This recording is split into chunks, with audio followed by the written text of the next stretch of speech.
Bismillah. Innal hamdalillah nahmaduhu wa nasta'inuhu wa nastaghfiruh wa na'udzu billahi min syururi anfusina wa min sayyiati a'malina man yahdihillahu fala mudhillalah wa man yudlil fala hadiyalah. Asyhadu an la ilaha illallah wahdahu la syarikalah wa asyhadu anna Muhammadan abduhu wa rasuluh. Ya ayyuhalladzina amanu taqullaha haqqa tuqatih wa la tamutunna illa wa antum muslimun. Fa inna asdaqal hadithi kitabullah wa khairal hadyi hadyu Muhammad sallallahu alaihi wasallam wa syarrul umuri muhdatsatuha wa kullu muhdatsatin bid'ah wa kullu bid'atin dhalalah wa kullu dhalalatin finnar. Bapak Ibu yang dirahmati oleh Allah, alhamdulillah kita masih diberi kesehatan ya. Dan yang sedang sakit mudah-mudahan diberi kesabaran oleh Allah sebagai kafarat ya untuk dosa-dosa. Ini kajian saya yang kedua di masjid ini. Ternyata seharusnya minggu keempat itu di TKK saya itu ya. Di mana itu? Kopo Katapang. Tapi saya lupa malah memberi jadwal ke sini gitu. Tanggunglah nggak apa-apa. Gitu. Karena Kopo Katapang itu baru sekali mulai pembukaan oleh saya, jadi saya bingung. Memang biasanya minggu keempat, tanya lagi kapan minggu keempat, aduh bentrok dengan di sini. Itu jadi mungkin nanti kalau kedepannya itu tidak akan minggu keempat lagi gitu ya, kalau ada kajian lagi di sini. Nah, tema yang saya berikan hari ini yaitu tentang 10 pondasi dalam menuntut ilmu. Nah, ini penting untuk dibahas karena banyak orang bingung memulai menuntut ilmu itu dari mana. Kadang-kadang langsung belajar saja hal-hal yang besar, hal-hal yang rumit, tapi pondasinya tidak dibangun terlebih dahulu gitu. Dan ilmunya pun kan, ilmu itu punya marotib juga. Marotib itu tingkatan-tingkatan. Mana yang lebih dulu kita pelajari, yang paling penting dan urgen gitu, yang disebut dengan ilmu fardu apa? Fardu ain itu. Nah, sebelum menuntut ilmu lebih jauh, ada hal-hal yang harus kita perhatikan supaya dalam menuntut ilmu itu lebih berkah, lebih mudah. Bukan hanya menimbun informasi, tetapi juga bisa mengamalkan ilmu yang kita pelajari seperti itu. Nah, saya membawa satu kitab. Ini kitabnya tipis sekali ya, tapi kitabnya hilang yang cetakannya, makanya saya bawa yang PDF-nya di sini. Ini tulisan Syekh Abdullah Solfiq Az-Zufairi, judulnya Ar-Rakaiz Al-Ashar li Tahsilil Ilmi. Jadi 10 pondasi di dalam menuntut apa? Ilmu. Nah, Syekh Solfiq Az-Zufairi mengatakan bahwa hal yang pertama yang harus kita perhatikan dalam menuntut ilmu itu adalah al-isti'anatu billah. Maksudnya adalah memohon pertolongan kepada Allah. Ini penting. Kenapa? Karena kita sebagai manusia, kata beliau, hatur nuhun Pak, kita ini lemah. Kita sering mengatakan la haula wala quwata illa billah. Ucapan itu kan ucapan yang menggambarkan kelemahan gitu ya. Ucapan yang mengandung pengakuan bahwa kita nggak punya kekuatan sama sekali kecuali dengan pertolongan Allah. Nah, termasuk di dalam menuntut apa? Ilmu. Kita tidak bisa mengatur urusan hidup ini sendirian. Kita sering mengatakan ya hayyu ya qayyum birahmatika apa? Astaghits, aslih li sya'ni kullahu wala takilni ila nafsi tarfata apa? Tarfata ain. Gitu. Nah, oleh sebab itu apabila Allah memberikan kita kebebasan gitu ya untuk mengurus urusan kita sendiri, gak akan pernah mampu kita. Jangankan urusan menuntut ilmu, mata berkedip saja itu kan Allah yang mengatur itu Pak. Coba Bapak ngicip eta teh kusaha Pak? Da ku Allah eta teh. lamun ku Allah tadi kicepkeun mah sigana teu bolotot terus gitu. Jantung kita berdetak setiap saat walaupun kita sedang tidur, tidak pernah berhenti kan? Ada yang jantungnya ikut tidur di sini. Wah, riweuh Pak, enjing gugah di alam barzah Bapak. Jadi Allah mengatur seluruh sendi kehidupan kita. Kita tidak punya daya dan upaya. Kalau kita diberikan keleluasaan oleh Allah spek urusan sorangan, riweuh Pak hirup teh Pak.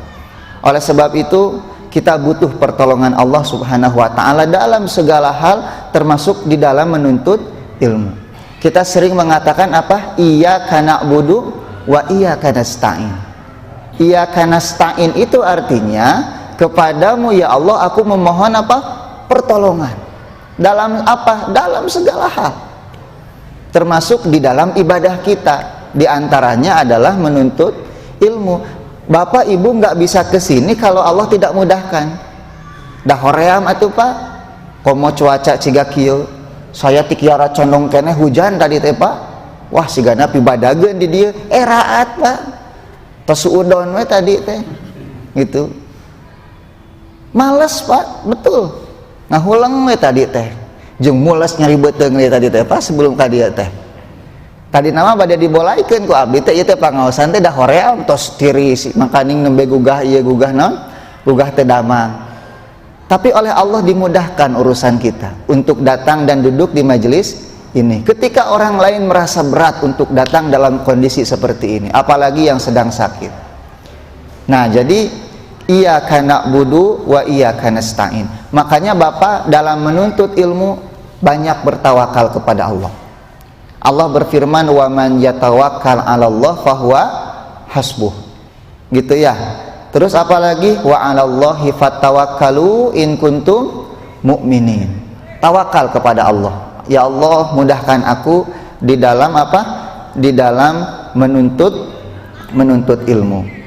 Nah, konsep memohon pertolongan kepada Allah sebelum menuntut ilmu, Pak, ini hanya dimiliki oleh kaum muslimin. Orang-orang punten ini mah ya, orang-orang barat itu nggak punya konsep berdoa sebelum belajar Pak. Rek diajar teh diajar we mereka mah. Kenapa? Karena bagi mereka sumber ilmu pengetahuan itu ya rasionalitas dan empiris, sesuatu yang terlihat atau dirasa oleh panca indera. Itu sumber ilmu bagi orang barat. Agama itu bagi orang barat bukan sumber ilmu, wahyu bukan sumber ilmu, tapi dogma, doktrin. Makanya bagi mereka tidak ada konsep berdoa di dalam menuntut apa? Ilmu, sehingga melahirkan sarjana-sarjana yang sekuler, gitu, yang memisahkan antara agama dengan kehidupan sosial. Padahal di dalam Islam, kehidupan dalam dimensi apapun itu pasti ada aturannya. Nyetong boroning ngurus negara cek abdi oge Pak, asup KWC wae aya aturana dalam Islam, apalagi mengurus kehidupan yang besar ini gitu. Nah, di dalam Islam sumber ilmu terbesar itu adalah wahyu. Makanya bedanya Islam dengan Barat di dalam epistemologi istilahnya sumber ilmu, kalau Islam itu 3, Barat itu hanya 2. Kalau Islam itu rasionalitas, empirisme, dan wahyu, khobar sodik namanya itu, kabar yang pasti benar. Nah, wahyu ini memiliki tingkatan tertinggi di dalam sumber apa? Ilmu pengetahuan. Makanya kalau empirisme atau misalnya rasionalitas itu bertentangan dengan wahyu, ya dalam konsep kita wahyu itu lebih apa? Diutamakan. Tapi dalam konsep Barat tidak seperti itu. Gitu ya, karena Barat itu memiliki falsafah humanisme. Artinya apa?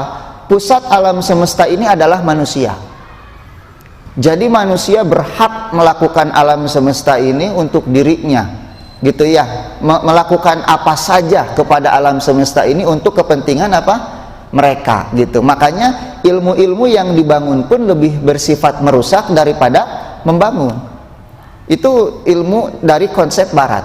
Coba saja Bapak misalnya ilmu teknologi mereka yang digunakan untuk mengeksploitasi alam semesta demi kepentingan apa? Kapital, modal, kan gitu ya. Kan lebih banyak merusak ekologi ketimbang memperbaiki. Hutan dibabat, kan gitu ya. Pegunungan menjadi gundul gitu. Dampaknya apa? Dampaknya banjir. Siapa yang menjadi korban? Ya orang-orang miskin lagi. Sampai dulu di Ingang Ingeng Bandung itu Pak, Bapak terang kampus Ingang Ingeng, ayah Ingang Ingeng di Payun. Itu sampai ada mahasiswa yang mengatakan mari kita takbir anjing hu akbar, katanya gitu. Ini bagaimana ini? Melahirkan sebuah institusi pendidikan, melahirkan sarjana-sarjana yang kemudian begitu mudahnya menghina Allah Subhanahu wa ta'ala. Selamat datang di kampus bebas Tuhan. Ari kampus bebas Tuhan teh nu kumaha? Nah, dalam Islam tidak ada bebas Tuhan seperti itu. Dimanapun kita berada, kita adalah muslim, gitu ya. Kita muslim di masjid, kita muslim di mana? Di pasar. Kita muslim di kampus, kita muslim di kantor. Tidak pernah bisa dilepaskan keislaman itu dari kehidupan kita. Kalau orang barat sudah saja agama itu di masjid, di gereja gitu ya. Adapun urusan-urusan sosial, urusan politik, urusan ekonomi serahkan saja kepada manusia dengan aturan mereka sendiri. Makanya sekarang punten Pak, ustadz yang menerangkan halal haram saja kan begitu mudahnya dipolisikan sekarang itu. Ada ustadz yang menerangkan, misalnya kemarin contohnya tentang apa Pak? Wayang ya. Seorang ustadz kan menjelaskan sesuai ilmu yang dia miliki. Ada orang ingin bertobat dari profesinya, kan gitu. Artinya dia memandang profesi itu kan tidak boleh. Bagaimana cara tobatnya? Dijelaskanlah seperti itu. Ada orang nggak setuju, dilaporkan. Nanti lama-kelamaan kalau ustadz menjelaskan bahwa riba bank itu haram, dilaporkan sigana ku bank merenya. Berbondong-bondong meren pegawai bank teh ngalaporkeun gitu. Atau misalnya ustadz menjelaskan pelacuran itu haram, ke meren PSK teh ngalaporkeun oge gitu. Nah, ini jadi bagaimana ustadz teh kudu nerangkeun naon atuh tungtung nama gitu Pak. Bingung. Nah, ini sebetulnya hanya sebuah gambaran sebagian masyarakat yang ingin agama ini jangan dibawa-bawa ke ranah publik gitu. Sudah sajalah agama itu urusan individu gitu. Di masjid saja sholat, ngaji gitu ya, maca Quran gitu, tadarusan. Adapun urusan-urusan publik tong mawa-mawa agama gitu eta teh Pak. Itu sekuler. Jadi sekuler itu Pak tidak memerangi agama secara total. Kalau komunis kan dulu memerangi agama secara total. Orang nggak boleh beragama gitu. Kalau sekuler tidak, boleh beragama tapi di ruang privat. Gitu, itu sekuler. Nah, ini dalam Islam nggak ada konsep sekuler seperti ini, gitu ya. Ini konsep-konsep Barat. Makanya Bapak, filsafat Barat, paradigma Barat terhadap dunia ini untuk saat ini menjadi ancaman terbesar bagi kehidupan manusia sekarang ini, terkhusus bagi umat Islam. Sampai urusan masuk toilet saja Pak. Kemarin saya ngisi semacam seminar di hotel apa kemarin itu saya buang air kecil, milari panyuk hese Pak, milari cai hese, ombehna kunaon cing, ku tisu. Tuh lihat, cara berpikir Barat itu sampai urusan tisu toilet sekarang itu Pak. Kan orang tidak terbiasa, ya diusap-usap ku tisu sega kitu, lamun tisu naseep rek kumaha mangkani eueuhna naon pisan manya diusap-usap karena tembok ya. Sampai urusan WC saja sekarang itu pemikiran Barat itu sudah diadopsi oleh kita kaum muslimin. Nah, ini makanya Bapak meminta kepada Allah ini menjadi satu hal yang paling pokok di dalam kehidupan kita dalam urusan apapun, termasuk di dalam urusan menuntut ilmu. Kemudian yang berikutnya, yang kedua Pak, dalam menuntut ilmu ini perbaiki niat kita. Ya, Kita duduk di majelis ini untuk apa? Apakah karena Allah kita ingin memperoleh kebaikan dari majelis ilmu ini, atau motivasi-motivasi nusanes gitu? Era ikut tetangga ngaji maknya orang tena iya kade Pak, gitu ya, rasa malu oleh tetangga, atau ingin dipuji oleh orang lain gitu, atau ingin dianggap orang yang rajin menuntut ilmu. Itu semua merusak keberkahan ilmu itu sendiri. Daripada kita ngaji ingin dipuji orang, mendingan uih di bumi Pak, lebih selamat gitu ya. Kenapa? Karena duduknya kita di sini dengan niat bukan karena Allah, itu malah dosa daripada pahala gitu ya. Cek orang sudah mah capek gawe teka pake, mendingan tidur saja di rumah, mubah hukumnya, nggak ada pahala, nggak ada dosanya gitu. Oleh sebab itu, apapun yang kita lakukan aktivitas, kita harus karena Allah. Ari nuntut ilmu teh ibadah sanes Pak, ibadah atuh. Kapan sahur Nabi oge talabul ilmi fariidatun ala kulli muslim. Ari ibadah syaratna sabaraha hiji? Cing, syarat ibadah berapa? 2. Yang pertama adalah ikhlas karena Allah, yang kedua mengikuti sunnah Rasulullah Shallallahu Alaihi Wasallam. Itu syarat ibadah. Satu saja hilang syarat ini Pak, tos capek gawe teka pake gitu. Makanya dalil innamal a'malu binniyat itu kata para ulama setengah agama itu teh Pak, yang mengurusi urusan batin kita. Nah, dalil berikutnya yang mengurusi urusan lahiriah kita apa? Man ahdasa fi amrina hadza ma laisa minhu fahuwa apa? Raddun. Gitu ya, itu kata para ulama seperti itu. Jadi urusan agama yang mengatur urusan batin itu dalam hadis innamal a'malu binniyat. Sesungguhnya segala amal itu tergantung niatnya. Wa innamal likulli imri'in manawa, dan bagi setiap orang itu apa yang dia niatkan. Untuk urusan lahiriah, ibadah lahiriahnya adalah barang siapa yang melakukan sesuatu yang baru gitu ya di dalam agama kami, yang tidak ada perintahnya dari kami, maka hal itu tertolak gitu. Nah, dengan 2 hadis itu lahir dan batin kita itu terjaga. Makanya para ulama berkesimpulan ibadah itu harus ikhlas dan mengikuti sunnah Rasulullah Shallallahu Alaihi Wasallam gitu. Makanya di sini dikatakan, maka seseorang hendaklah menjadikan niatnya karena Allah di dalam menuntut ilmu, ikhlas, tidak sum'ah, bukan ingin dipandang, bukan untuk tujuan-tujuan dunia. Ibu, kalau ibu nyekolahin anak gitu ya, anak suruh kuliah, itu bukan untuk ijazah ya, bukan untuk ijazah. Saya lulus kuliah itu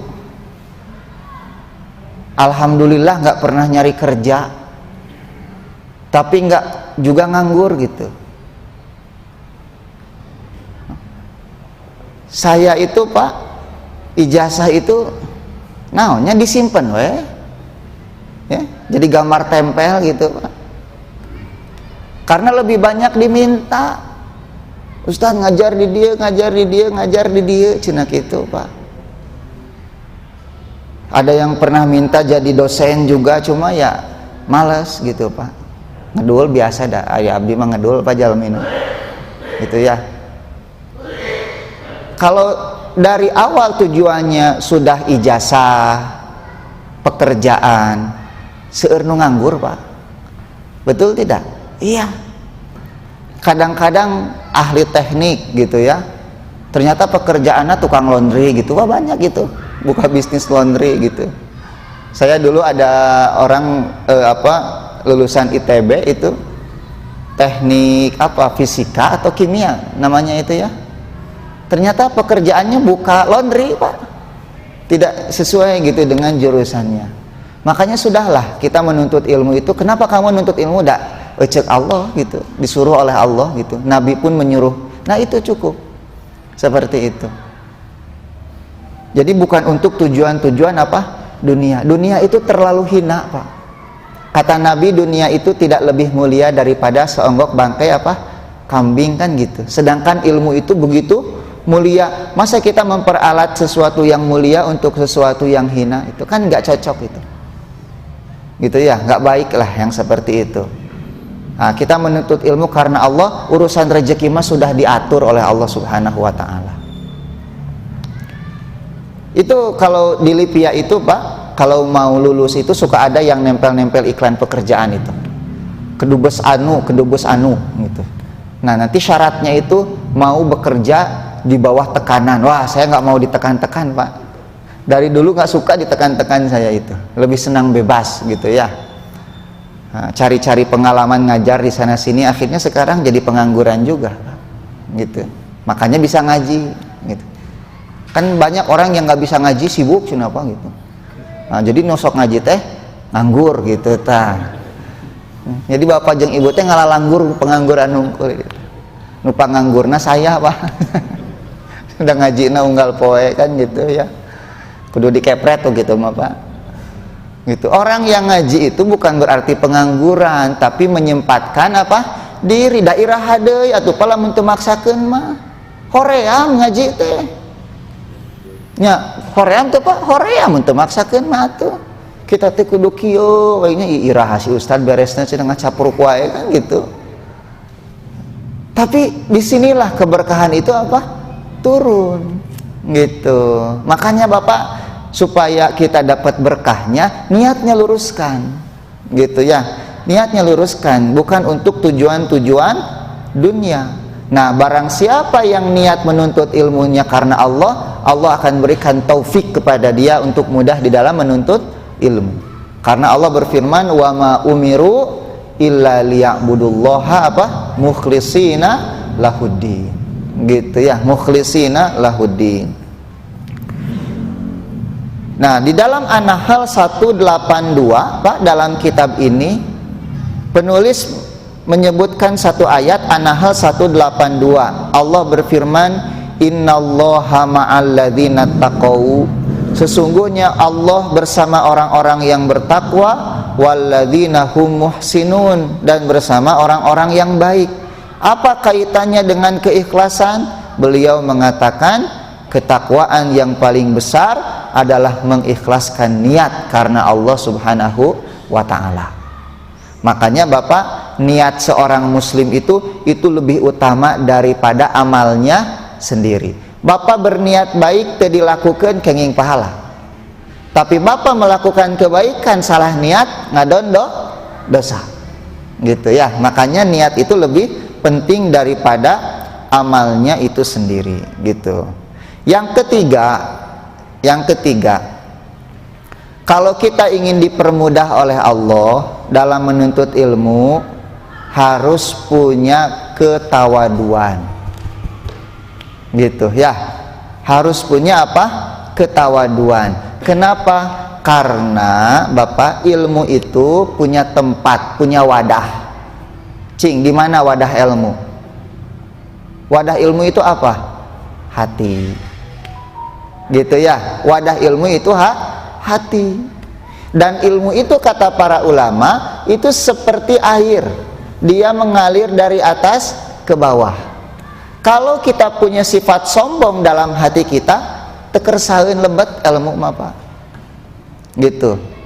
Ya, makanya kenapa di dalam menuntut ilmu kita harus punya sikap tawadu. Kepada siapa? Pertama, kepada ilmu yang akan kita pelajari, kemudian kepada guru kita, kemudian kepada orang lain. Dan yang paling utama tentu tadarru kepada Allah Subhanahu wa ta'ala. Menundukkan diri kita, menghinakan diri kita kepada Allah Subhanahu wa ta'ala. Karena dengan sikap tawadu dan tadarru akan muncul perasaan seperti tadi, kita lemah, tidak sanggup. Siapa yang sanggup? Allah. Maka kita akan meminta kepada Allah gitu. Orang yang sombong itu nggak akan berdoa, Pak. Ya, orang sombong nggak akan berdoa. Makanya ciri kesombongan itu adalah tidak berdoa, salah satunya itu. Gitu. Maka oleh sebab itu Allah menyuruh kita untuk meminta, Robbi zidni apa?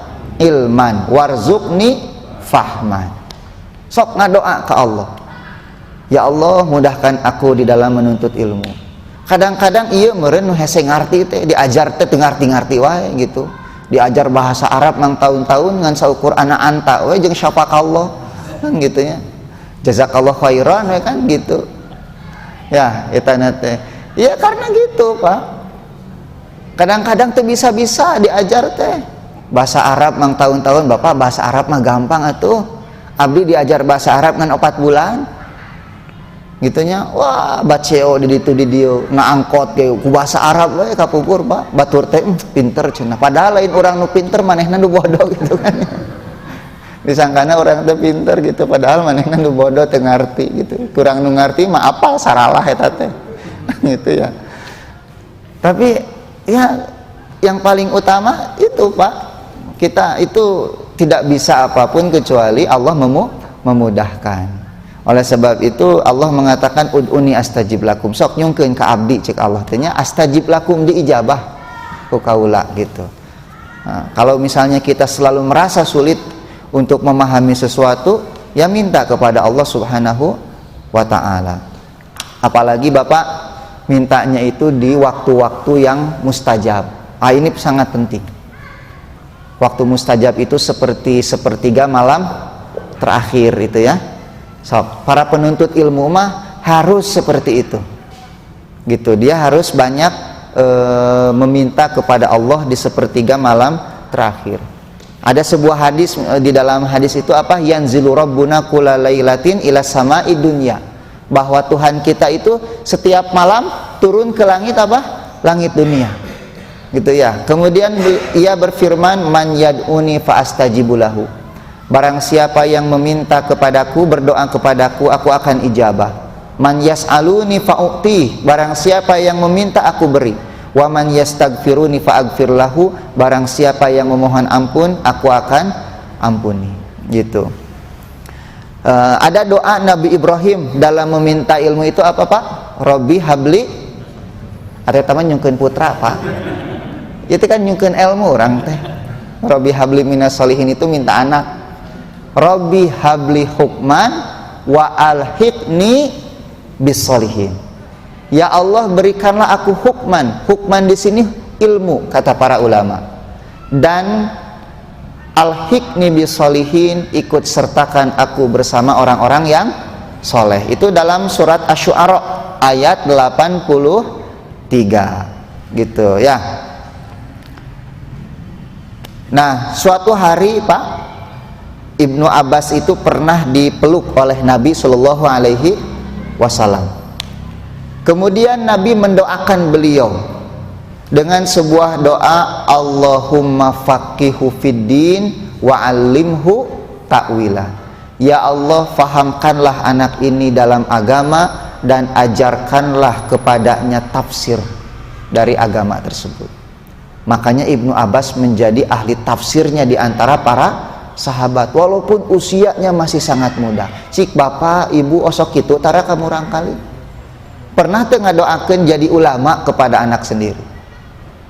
Coba, Ibnu Abbas tumbuh menjadi ulama besar karena doa Nabi Shallallahu Alaihi Wasallam. Ari bapak jeung ibu pernah teu ngadoakeun ngurangkali jadi ulama? Cing, ari bapak sareng ibu pami nyarios cita-cita murangkali gitu ya, sok hoyong jadi naon. Ada tidak di sini yang anaknya ingin jadi ulama kira-kira? Nah ngaharuleung kieu ieu teh kan segeun ayanya kudu jadi dokter cenah kan gitu, jadi insinyur, tukang insinyur. Ciga saha tukang insinyur teh? Sidul tukang insinyur gitu. Jadi pilot pramugari, aya nu cita-citanya teh jadi pemain band gitu, jadi tukang sinetron, penari balet gitu. Budak teh titah puputra nepi ka lieureun ongkek we kan gitu. Kira-kira ada tidak ibu pernah bercita-cita anak menjadi ulama besar seperti Imam Syafi'i, Imam Ahmad? Saya ada orang tua heran ngobrol dengan saya, Pak. Anaknya itu murid saya. Anaknya itu perempuan, dia ingin masuk ke Libya, ingin mempelajari ilmu-ilmu agama katanya gitu. Dilarang oleh ayahnya, Pak. Alasannya apa? Kamu ini gak pernah hidup miskin katanya. Naik angkot saja kamu gak pernah kan? Jadi kamu itu gak ada turunan ulama. Ibumu, pamanmu, kakekmu itu dokter semua. Kamu itu gak ada cupacek orang Sunda mah untuk hidup miskin katanya gitu. Jadi gambaran ulama teh sangsara, Pak. Gitunya. Gambaran ulama itu selalu sengsara gitu. Padahal Sudes teh gajihna teh, Pak, satahun teh miliaran ya teh. Imam Sudes mengimami Masjidil Haram itu setingkat menteri itu. Gajinya itu. Nyangan murid kudu pindah heula ka Saudi urangnya. Nya muridnya ari di Indonesia mah salah ngesara muridnya ulama teh. Gitunya. Ciga saya kudu dagang kopi, dagang baju kan gitu. Saya teh tukang dagang, Pak, ya teh. Tahu lalawora gitu. Dagang kopi acuk. Ini produksi istri saya, ini jamu ini. Alhamdulillah beliau itu suka ada yang pesen 200 botol, 100 botol gitu ya.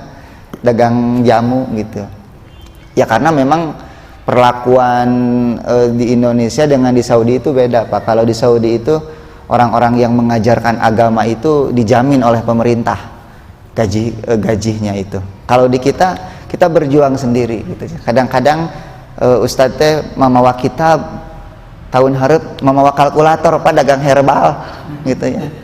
Karena tekanan hidup yang terus menghimpit seperti itu.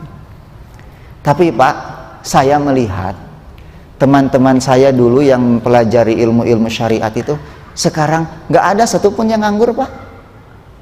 Mereka semua aktif di masyarakat, berdakwah, mengajar, ada yang menjadi konsultan. Aya nu ngajina teh jeung artis wae di, Pak. Aya nu kitu ge. Jeung artis we ngajina teh gitu, tembong-tembong ka urang teh fotona teh. Asa gaya meureunnya ngajina jeung artis wae gitu tah. Aya nu kitu, Pak. Tapi insya Allah, Bu, orang yang menjaga agama Allah itu Allah jaga juga. Intan surullaha yansurkum wa yusabit aqdamakum. Saya nepikeun ka ayeuna can pernah nuang huut gitunya, alhamdulillah. Kamari ge geus 2 dinten jeung sate wae tuh ang teh gitu. Dimudahkan oleh Allah rezeki itu di mana we Allah mah cara nanya apanya. Mata ibu sok bapak didik atuh dari sekian anak yang ibu bapak miliki teh kudu aya nu jadi ahli agama hiji dua mah. Jadi ulama, jadi ajengan, jadi kiai, gaduh pasantren. Ya, kenapa? Karena dengan mereka menjadi ahli agama, memiliki pesantren, itu manfaatnya besar sekali untuk umat ini, Pak. Kehidupan itu semakin materialistis ke depan itu. Dan di antara ciri masyarakat materialistis itu kering secara rohani.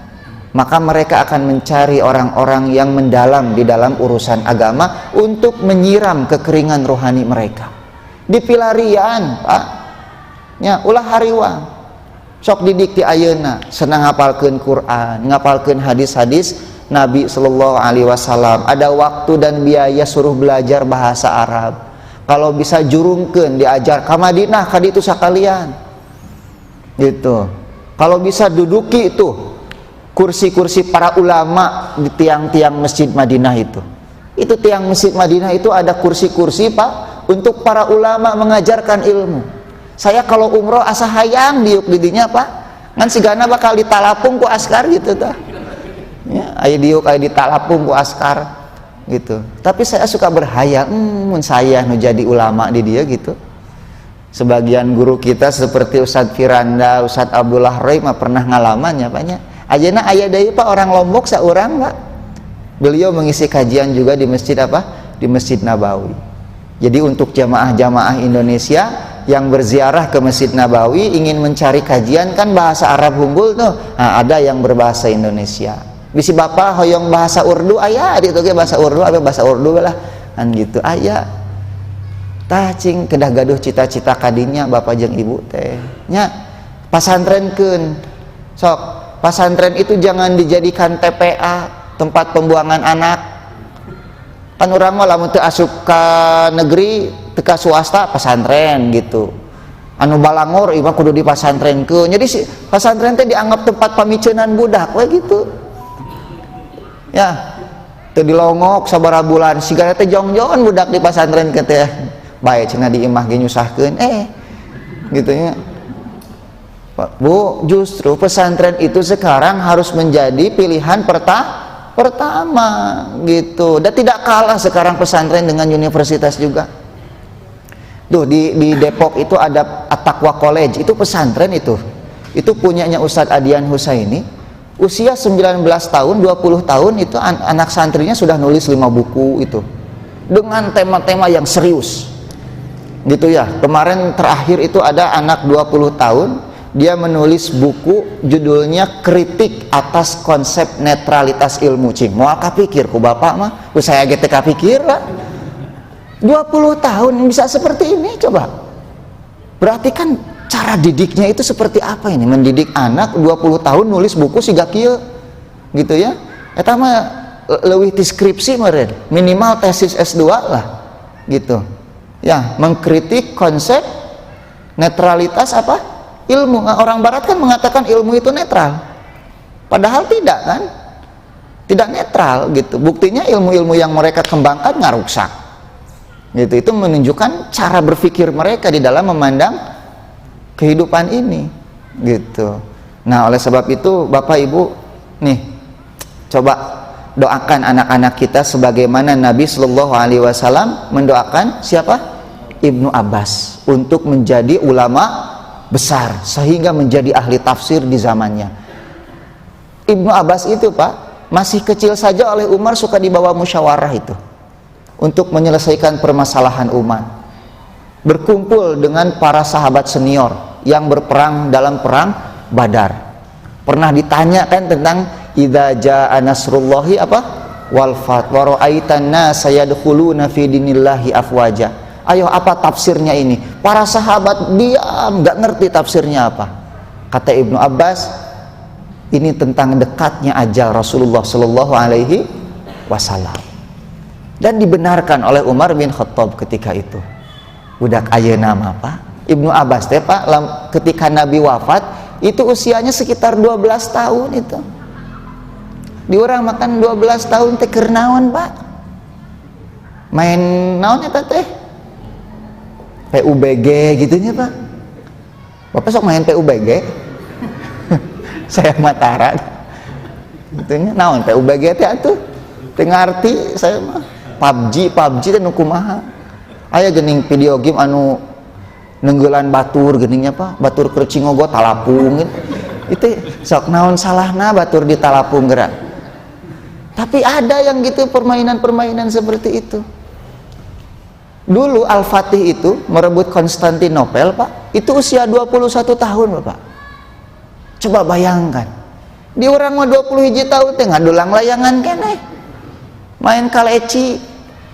Iya kumaha cara mendidiknya. Kita itu ada sebuah konsep barat yang masih diyakini oleh kaum muslimin sampai sekarang ini. Konsep apa? Konsep remaja. Itu nggak ada konsep remaja dalam Islam itu.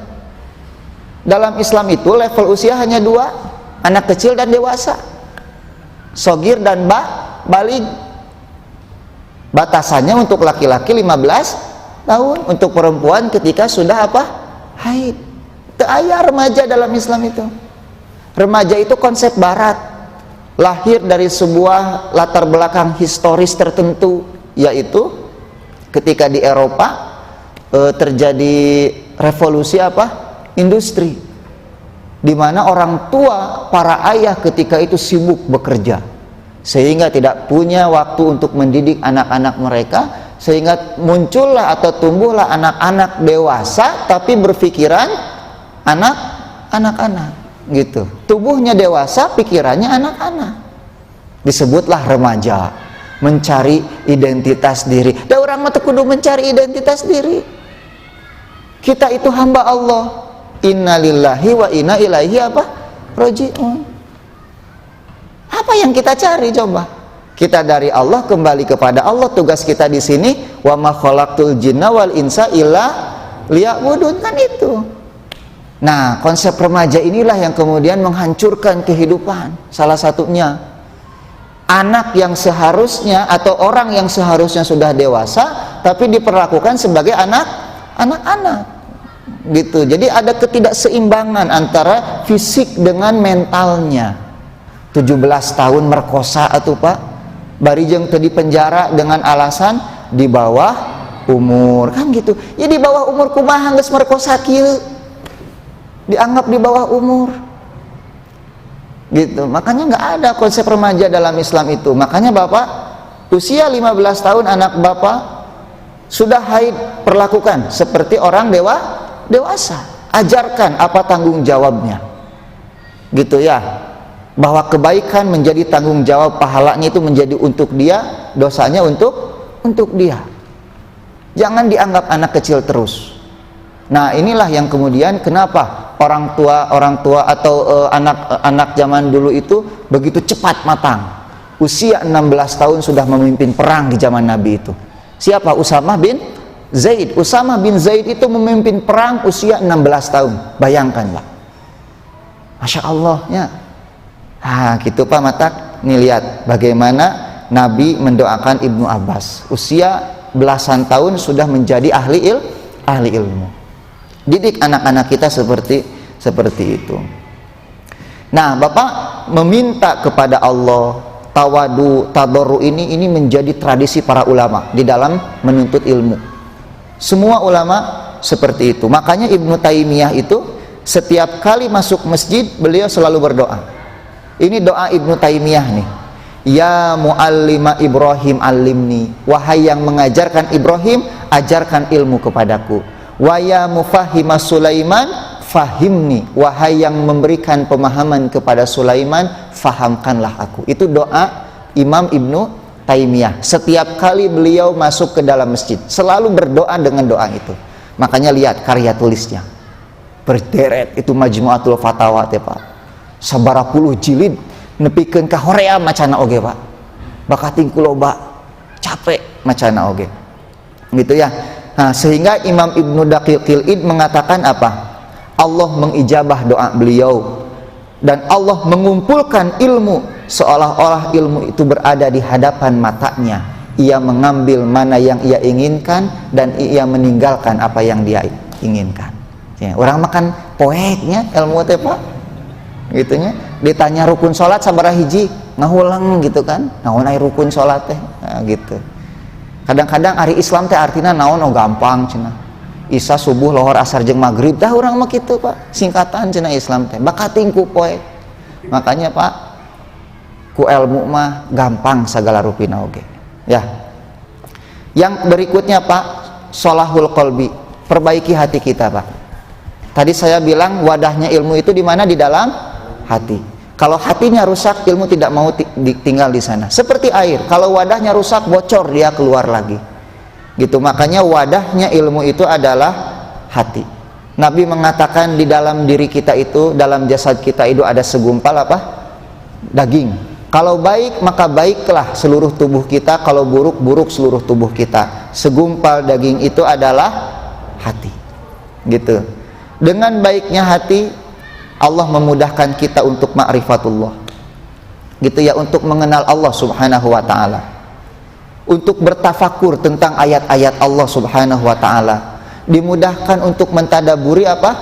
Al-Quran gitu. Oleh sebab itu hati kita harus baik. Nah, hati ini ada dua penyakit Pak. Ada dua penyakit hati yang harus kita hindari. Cing naon wae penyakit hati Pak? Kahiji naon? Syubhat, nu kadua syahwat. Itu dua penyakit hati itu, syubhat dan syahwat. Nah, apa penyebab syubhat? Tidak punya ilmu. Kalau syahwat karena lemahnya keimanan kita. Makanya obat syubhat itu adalah ilmu. Ari syubhat teh jelas gitu. Nabi mengatakan halal itu jelas, haram itu jelas, dan di antara keduanya ada syubhat. kata Nabi ya, la ya'lamuhunna katsirun minan nas, di mana kebanyakan manusia tidak mengetahuinya. Artinya obat syubhat itu adalah ilmu. Nah, ada banyak manusia tidak tahu. Artinya banyak juga yang tahu. Siapa yang tahu? Para ulama. Gitu. Kadang-kadang kita suka mengatakan, wah ya syubhat. Ya syubhat bagi Anda, tapi belum tentu syubhat bagi orang lain yang punya ilmu. Makanya Bapak, semakin banyak ilmu kita, peluang syubhat untuk masuk ke dalam hati kita itu semakin apa? Semakin sedikit. Tapi semakin bodoh kita dengan agama, maka syubhat itu semakin mudah masuk ke dalam hati kita. Sampai ada teman ibu saya, sudah lama nggak ketemu, datang lagi ke rumah, ngomong naon cing pak, sebenarnya Jibril teh salah alamat, cina mere wahyu teh tuh. Kudu nama ka Ali bin Abi Thalib, ieu ngadon ka Nabi Muhammad. Coba pak, salila ieu nu abdi apalnya, nu salah alamat mah da asa Ayu Ting Ting baheula teh nya. Nah, ieu Jibril nepikeun ka salah alamat kieu teh kumaha ieu teh dong gitu. Jibril bisa salah alamat gitu. Nu kuduna jadi nabi teh cina Ali, ieu mah Nabi Muhammad. Eta ajaran saha kira-kira nu kitu pak? Syiah pastina oge.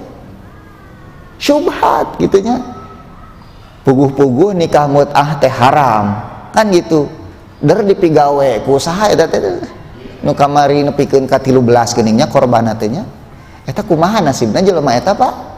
Dikebiri teh. Dina Islam apa dihukum mati nu kitu teh. Kuduna mah nepikeun jaksa bingung atuh. Kenapa? Karena istrinya ikut mengurus anak hasil zinanya. Jadi bingung. Tong bingung da ari Syiah mah memang siga kitu. Gitunya. Tapi teu diangkatnya masalah Syiah namanya. Asa teu diangkat gitu masalah Syiah nama. Nah, paling framingna teh pasantrennya gitu ya, guru ngajina gitu. Framingna teh siga kitu gitu, ari keyakinan yang dianutnya tidak diangkat.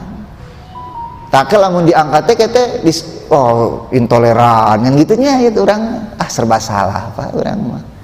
Gitu. Tapi Pak, bagi mereka yang tahu bahwa itu syubhat itu gampang saja untuk apa? Menolaknya. Kenapa? Ada obatnya yaitu ilmu. Anu kadua naon syahwat gitu ya. Anu kadua syahwat. Nah, jadi Bapak di dalam hati kita itu ada dua penyakit itu. Nah, obatnya naon Pak? Ari obat memperbaiki hati itu supaya hati kita selalu dalam kebaikan itu Pak. Selain tadi ilmu kan sok aya geuning jaga hati Pak, jangan dikotori. Ari eta ngajaga hati teh kumaha sih sebenarnya teh?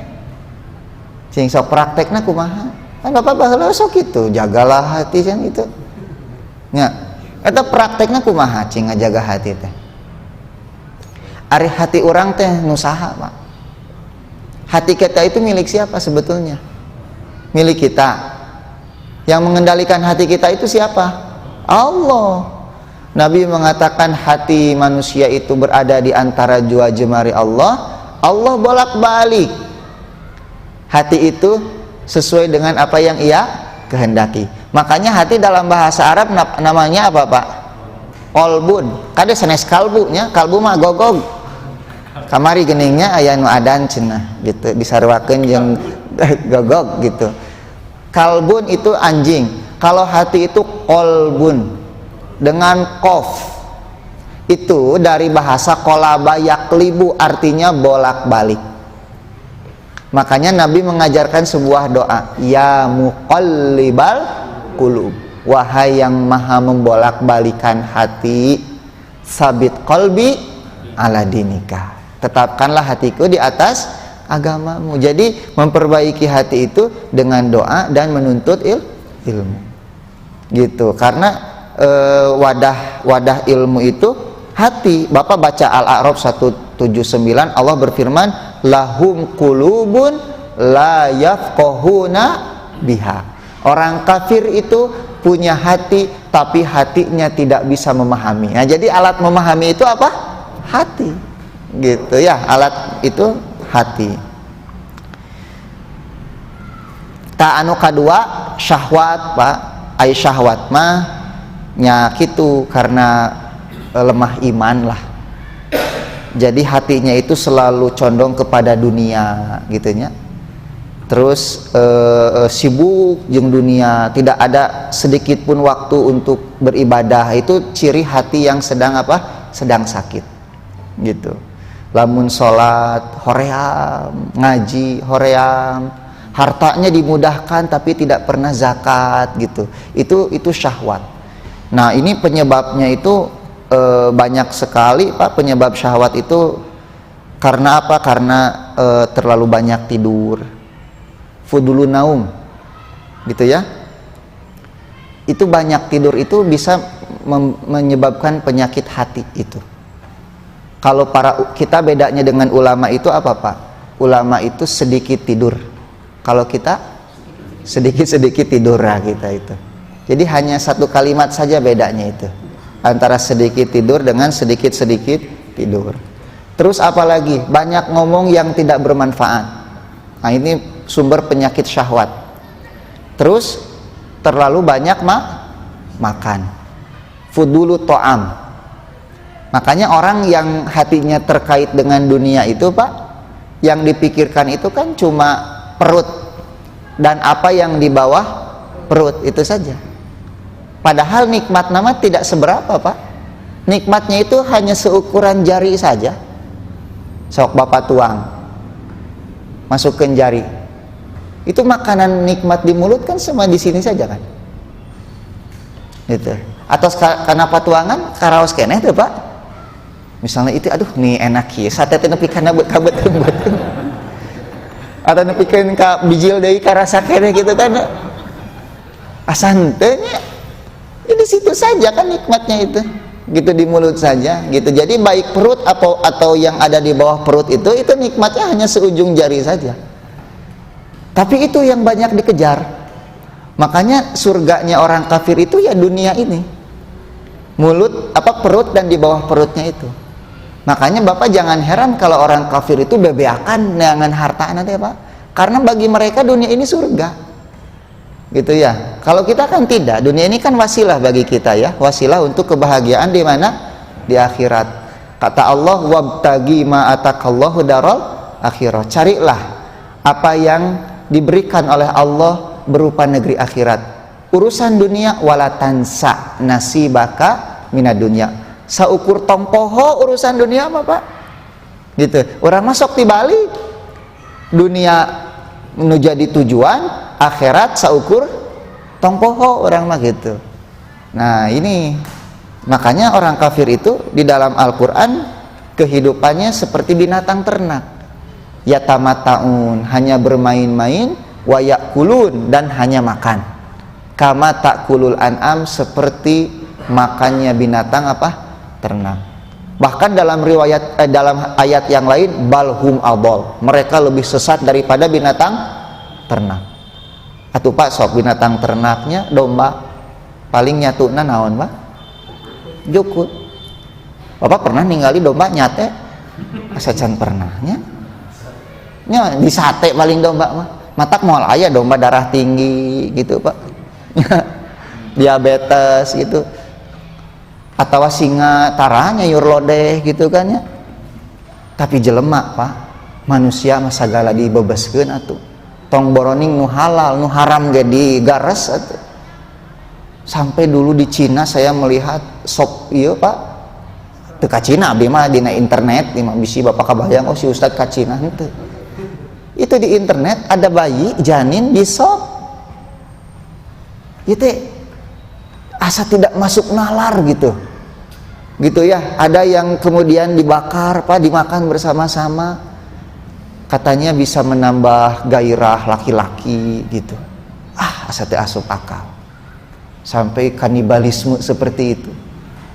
Mata Bapak cobalah kita mah sebagai muslimnya jangan sampai sagala nate kaleueuwihi cek orang Sunda namanya, tidur sewajarnya sajalah. Kata ahli kesehatan berapa minimal Pak? Minimal 8, maksimal eta teh Pak. Minimal 8 cenah rek sakumaha tuh. minimal 8 rek sabaraha 20 jam lieur atuh Pak. Tapi sebetulnya Pak, kalau kita lihat orang-orang pinter seperti Pak Habibie gitu ya, ternyata tidurnya itu sebentar ya. Pak Habibie itu cuma 4 jam kan tidurnya itu, dan tapi berkualitas gitu. Itu sampai ada di Israel itu siapa itu yang mantan Perdana Menteri itu, Madeleine Albright ya kalau tidak salah ya, itu hanya 2 jam sehari itu tidurnya itu. Selebihnya dia berpikir tentang bagaimana Israel itu menjadi penguasa dunia itu. Dan minimal dalam sehari Pak, dia menghabiskan 10 buku. Coba Bapak bayangkan, hari Bapak maca sakumaha sampai kadang-kadang SMS oge di skip urang mah nya ya, WA panjang teuing geusang horeangan panjang di skip urang mah. Itu orang Yahudi Pak, sehari sampai 10 buku dia membaca itu. Hebat. Padahal ayat yang pertama turun kepada kita itu apa? Baca Iqra-nya. Tapi buat hoream teuing atuh urang teh. Gitu. Hoream teuing maca teh. Padahal Iqra, bacalah. Ari ngaku umat Nabi Muhammad. Sunah Nabi. Ari maca ngedul kan gitu. Sok ayeuna mah sing rajin maracanya. Ngarah pala linter Pak. Pak, yang berikutnya zakat. Nah ini kecerdasan ya Pak. Ini wajib Bapak harus punya kecerdasan nih. Gitu. Tapi kecerdasan itu memang ada 2 Pak. Ada bawaan, ada memang yang diusahakan. Aya nu ti orok keneh geus pinter sih eta mah, da turunanna pala linter. Aya nu memang diajar teh hese ngarti gitu Pak. Teu ngarti wae geus diulang teh teu ngarti deui teh. Geus siga abdi lah. Abdi lamun diajar matematika Pak teu ngarti-ngarti Pak. Nilai kimia abdi Bapak hafal. Belajarlah nah ke SMA, tapi unikna tara dicarekan ku guruna Pak. Batur mah dicarekan Pak, Bujalinar ngaranna teh, orang Padang galak teh, ngan hiji murid nu tara dicarekan di kelas saya Pak, padahal pangbodona pelajaranna gitu. Teu ngarti Pak, unggal ningali angka teh asa teu bisa mikir otak teh gitu. Tapi kalau menghafal cepat gitu ya, menghafal misalnya hadis Quran tek sok gancang baheula, tapi ayeuna mah sarua we Pak. Paroho deui ayeuna mah gitu. Nah, cuma Bapak ada kecerdasan yang muktasab. Muktasab itu bisa diusahakan, yaitu dengan banyak belajar. Kecerdasan itu seperti tanah Pak, kata para ulama. Ada tanah subur, tanah kering. Tanah subur kalau tidak disiram lama-lama kering. Tapi tanah kering kalau disiram lama-lama menjadi apa? Subur. Makanya baik orang yang dilahirkan dalam keadaan cerdas atau memang dalam keadaan tidak cerdas, itu sama-sama harus menjaga kecerdasannya itu dengan banyak apa? Belajar gitu. Ngapalkeun Quran Pak, banyak membaca, banyak berdiskusi, itu bisa mencerdaskan. Termasuk gizi harus diperhatikan gitu ya. Jadi dalam menuntut ilmu itu harus apa? Az-zaka, cerdas. Yang keenam Pak, harus semangat nuntut ilmu mah. Tong sakahayang, tong sahayuna gak boleh. Tapi harus punya al-hirsu, semangat yang tinggi. Tanpa semangat susah kita untuk memperoleh ilmu gitu ya. Makanya seorang penuntut ilmu di sini dikatakan harus punya semangat tinggi untuk menghafal ilmu, memahami ilmu, duduk dengan para ahli ilmu gitu. Kemudian banyak membaca gitu ya, memanfaatkan waktu secara seorang ahli ilmu itu katanya harus pelit dengan waktunya Pak. Harus pelit dengan waktunya. Maksudnya apa? Jangan banyak melakukan hal-hal yang tidak bermanfaat gitu. Jadi tiap ada kesempatan gunakan untuk mempelajari ilmu gitu. Kemudian yang ketujuh, sungguh-sungguh. Selain semangat adalah sungguh-sungguh. Nah, untuk menumbuhkan kesungguhan ini banyak membaca perjalanan para ulama dulu Pak. Bagaimana para ulama dulu dalam menuntut ilmu. Kadang-kadang satu hadis saja Pak harus melakukan perjalanan 1 bulan Pak. Ada ulama yang menuntut ilmu sampai kencing darah, meminum kencingnya sendiri karena tidak ada makanan gitu ya. Bahkan ada yang sampai kelaparan Pak, mendak kuya batok dipeprek dimakan mentah-mentah. Nepikeun kaki tuh gitu. Sampai ada orang yang menjual bajunya sampai tidak punya baju karena harus membeli makanan gitu. Ayo urang mah gampang atuh Pak. Tidak perlu sebulan 2 bulan kari ka masjid ka dieu. Naik motor, naik mobil, tapi horeamna ka cidanya banyak. Tapi aya jalan-jalan ka Korea mah Pak eta teh gitu ya. Jalan-jalan ke Ukraina gitunya. Anu ayeuna keur dibombardir ku naon? Ku Rusia. Tapi ka masjid Pak ngaos, aduh teh hoream komo lamun subuh mah Pak. Panghoream-horeamna atuh ka masjid subuh mah Pak. Mendingan keneh ngagoler deui atuh. Ngaringkuk bari jeung usum siga kieu mah. Ya, matak Bapak al-jiddu wal ijtihad, kesungguh-sungguhan di dalam menuntut ilmu itu penting dan bersabar di dalam menuntut ilmu. Nah, yang kedelapan harus ada dana memang gitunya. Tapi di dia mah gratis emang ngaos teh Pak. Ditarik ieu teh iuran di dia Pak. Nembe nu dikurilingkeun naon eta? Pak, tong boroning ditarik iuran pengajian mah Pak. Gratis ge hoream datang. Yang mau datang ke masjid ikut kajian bayar misalnya 500.000. Tapi lamun seminar mah seminar bisnis biasana tah sok diudag gitu mah Pak nya sok diudag matak coaching nu sok tukang coaching teh nya bala leunghar gitu Pak. Ustad mah salang-sara we gitu udah gratis kajianna. Sampai teman saya nggak mau dipanggil Ustad Pak, pengennya konsultan. Naon cenah Ustaz mah tara dibayar cenah gitu. Aya konsultan mah cenah sok ieu dibayar gitu. Heuh nya dipikir-pikir bener oge. Kan saya geus kagok Pak mah jadi konsultan. Kagok saya mah geus bae lah Ustaz lah, teu dibayar ge bae. Gitu. Itu sampai enggak mau konsultan gitu. Dan memang butuh dana dalam menuntut ilmu itu Pak.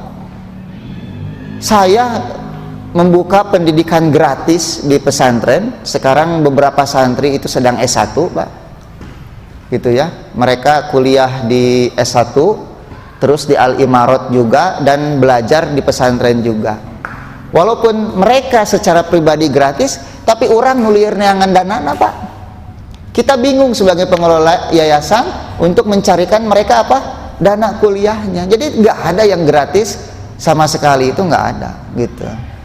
Makanya kalau orang mengatakan pendidikan mahal, ya memang seperti itu gitu. Tapi ya itu tanggung jawab pemerintah kan sebetulnya kan, bagaimana menyelenggarakan pendidikan yang berkualitas untuk rakyatnya gitu. Jadi yayasan saya itu sebagian kecil mengambil tugas pemerintah untuk mencerdaskan kehidupan bangsa. Nah, TK pun awalnya gratis Bu, kita di Kiara Condong digratiskan. Ngan ayeuna jadi mayar. Kenapa? Semenjak pandemi keuangannya kemudian terganggu gitu. Donatur oge nya mungkin karena butuh uang juga, akhirnya kita jadi berbayar gitu. Mudah-mudahan kedepannya bisa gratis lagi lah. Saya teh ingin yang mengenal sunnah itu bukan hanya menengah ke atas saja gitu Pak, tapi orang-orang menengah ke bawah yang nggak punya dana sama sekali pun bisa belajar sunnah Nabi Shallallahu Alaihi Wasallam. Kita teh selama ini ngajak orang belajar sunnah, masukin ke pesantren, hari pas rek ngasupkeun budakna ka pesantren mararahal berapa?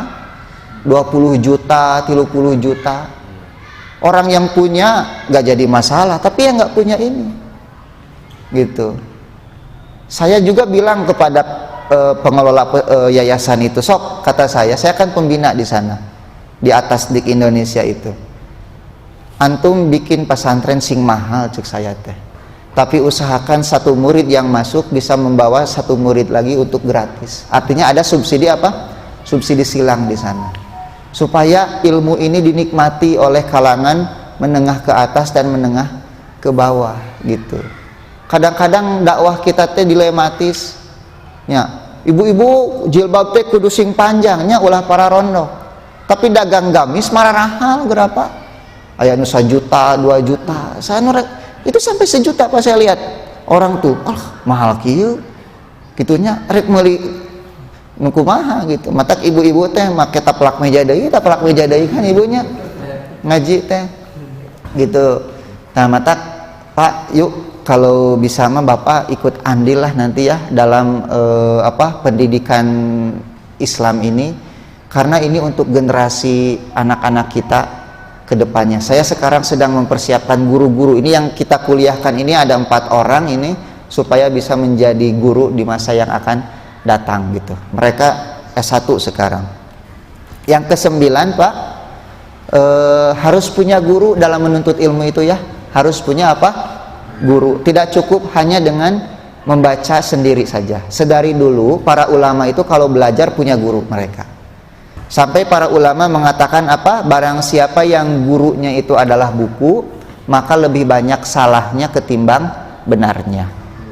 Kenapa? Karena buku itu selain dibaca harus dipahami, diinterpretasi. Kadang-kadang Pak, satu teksnya itu juga, tapi orang yang membaca bisa memahami berbeda. Nah, dalam kondisi seperti ini kita butuh guru untuk bertanya.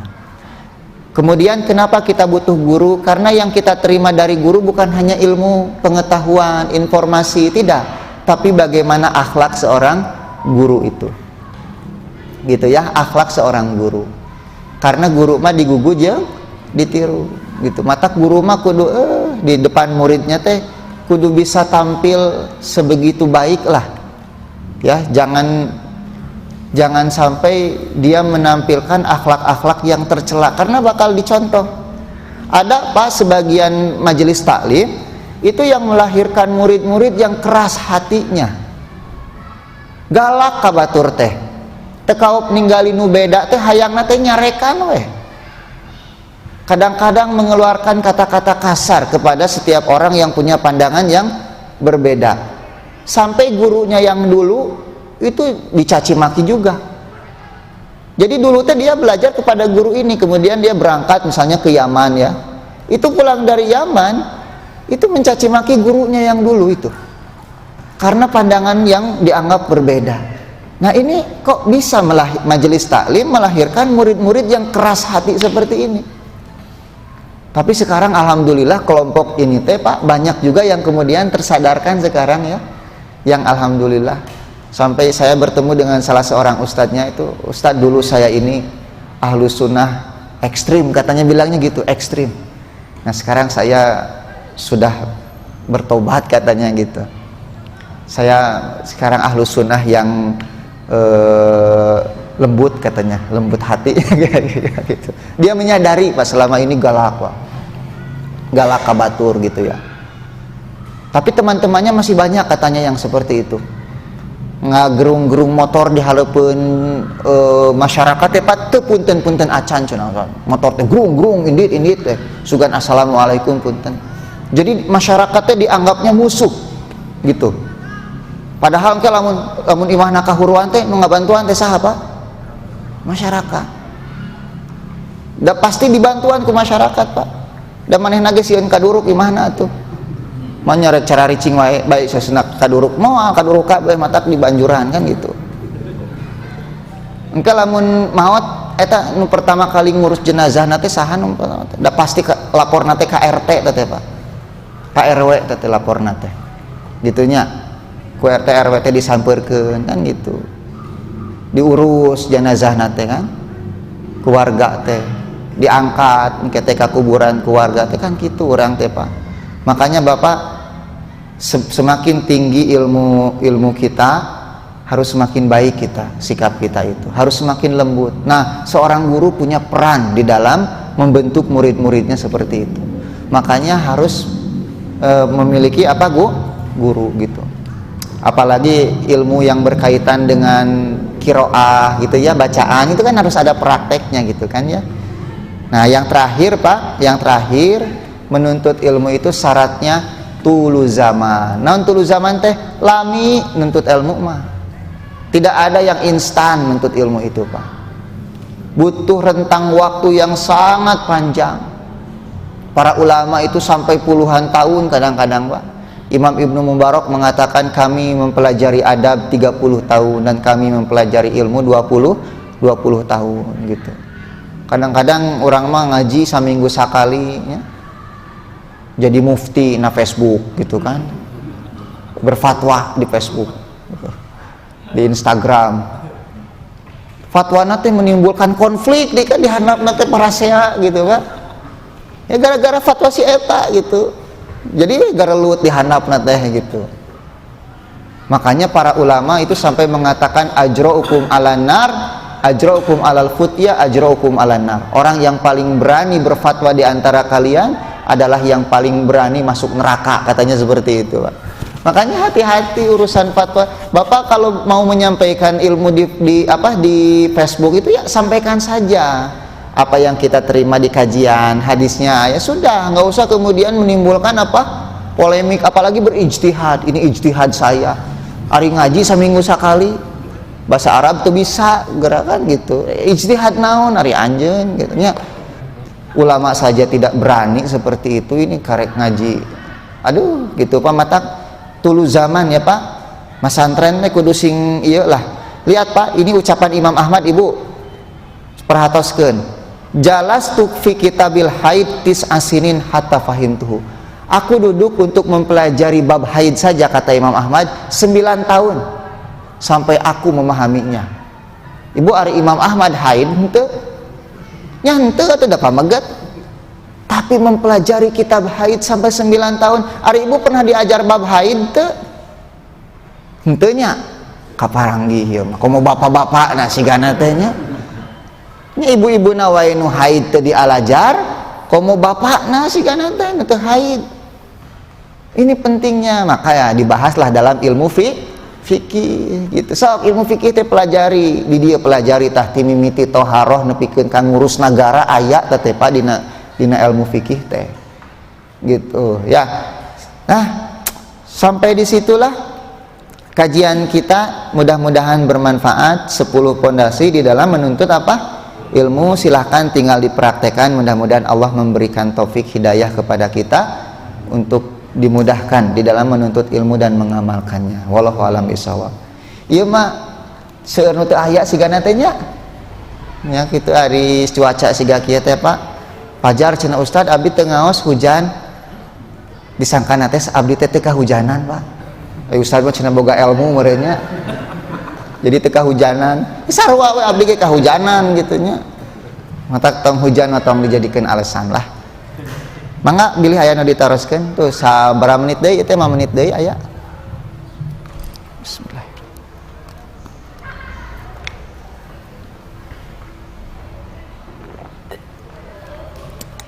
Aduh ieu seueur teuing cai, mangga.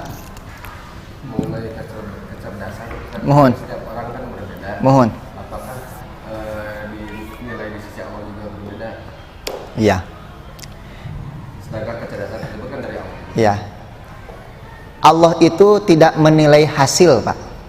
Allah itu menilai proses kita dalam belajar, dalam mencari nafkah. Itu kan proses yang dinilai oleh Allah. Adapun hasil bisa berbeda-beda. Jangankan kita, ulama saja kan tidak sama tingkatannya.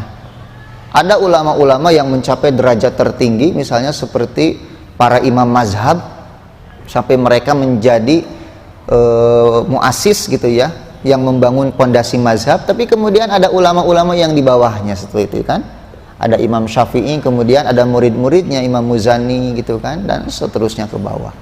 Artinya dari sisi kemampuan intelektual pun pasti berbeda, dari sisi kesolehan pun tidak sama gitu. Tapi kan yang dinilai oleh Allah itu adalah proses kita untuk ke sana. Adapun kemudian kita mentok di batas itu, ya sudah di sana, la yukallifullahu nafsan illa wus'aha gitu. Jadi terus diajar abdi teh bodoh wae Ustaz, dorakanya sigana abdi asup neraka, wah nya atuh atuh geus moal anu dialajar terus terjadi diajar teh gitu nya. Ya, enggak tuh, tetap dapat pahalanya. Semakin besar usaha kita, maka semakin besar pahala kita. Al jaza'u min jinsil amal, kan gitu kata para ulama. Balasan itu sesuai dengan amal dan usaha yang kita lakukan gitu. Mata kena naon Pak? Teu, sok teruskeun ngaos gitu. Teruskeun bisi ieu mah. Tapi abi mah yakin bapak mah pinter gitu. Teu naros teh sanes karena bodoh, sanes tapi karena pintar gitu. Matak ditaroskeun. Sok da anu teu pinter mah moal kapikir naros kitu teh nya nya. Nya teu sok nu lain kayak mutan teh naros kitu. ngan bapak hungkul nu kaemutan berarti bapak teh pang pinterna di dia teh gitu ya. Nah, aya deui teh Pak sok naros atuh Pak da ari ngaos mah kedah naros tah cek guru abdi oge nu diajar mah kudu ngajar deui cek Ustad Ucu Najmudin ceun nu diajar mah kudu ngajar deui rek naon eta mah rek ngajaran teh ngajaran dog ngajaran tuh cenah tah mah nya Ustad Ucu suka teu serius gitu nya ada Ustad Ucu masuk aduh resep abi mun diajar jeung Ustad Ucu loba seurina